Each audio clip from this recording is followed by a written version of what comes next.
তাই ফুল আনছো পূজা দিব? তুমি পূজা দিবা না? আচ্ছা ঠিক আছে, ওখানে রেখে দাও, আমি পূজা দিব। রাখো। হ্যাঁ, বাহ, থ্যাংক ইউ।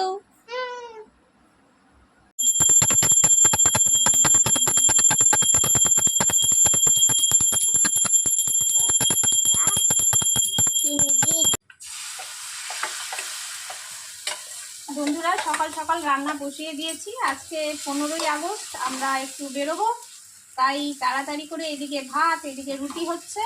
আটা রুটি করছি না, গোলা রুটি করে নিচ্ছি, শাশুড়ির জন্য করে নিচ্ছি গোলা রুটি।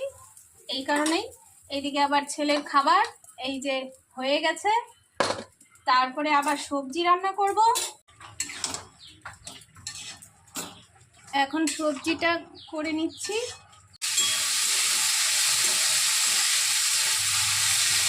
রেডি হয়ে নিয়ে এই যে এখন আমরা একটু বেরোচ্ছি। আজকে 15ই আগস্ট বলে সব কিছু তো বন্ধ, দোকানপাট বন্ধ, এই কারণে একটু আমরা ঘুরতে বেরোচ্ছি। প্রত্যেকবারই যাই, এবার যেতে একটু দেরি হয়ে গেল। যাই হোক, সকাল থেকে তোড়জোড় লাগিয়েছি, এই কারণে একটু বেরোবো বলে এখন রেডি হয়ে ফাইনালি এখন বেরোচ্ছি। এই যে বন্ধুরা, আমরা বেরিয়ে গেছি, এই যে যাচ্ছি এখন। এই যে আমার সিনাপা, এই যে দেখো কে বসে আছে, আমরা যাচ্ছি, চলুন।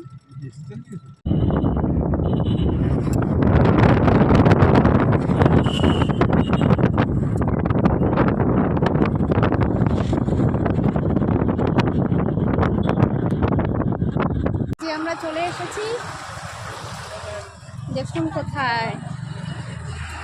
এটা হলো আমাদের এখানকার ডিমা নদী। ডিমা নদীর ব্রিজে চলে এসেছি।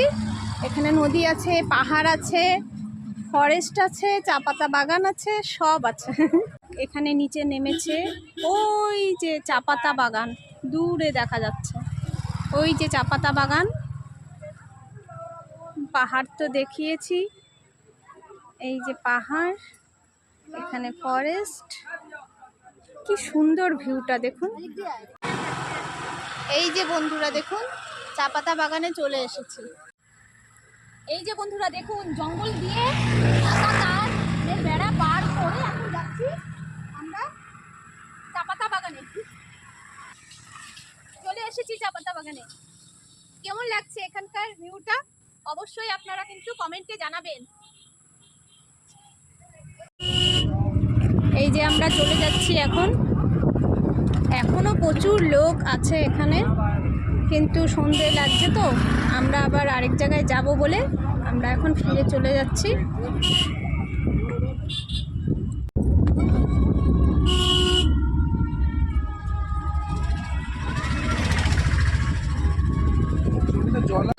আজকে আবার মেলায় একটু চলে এসেছি ঘুরতে। মেলায় এসেছি,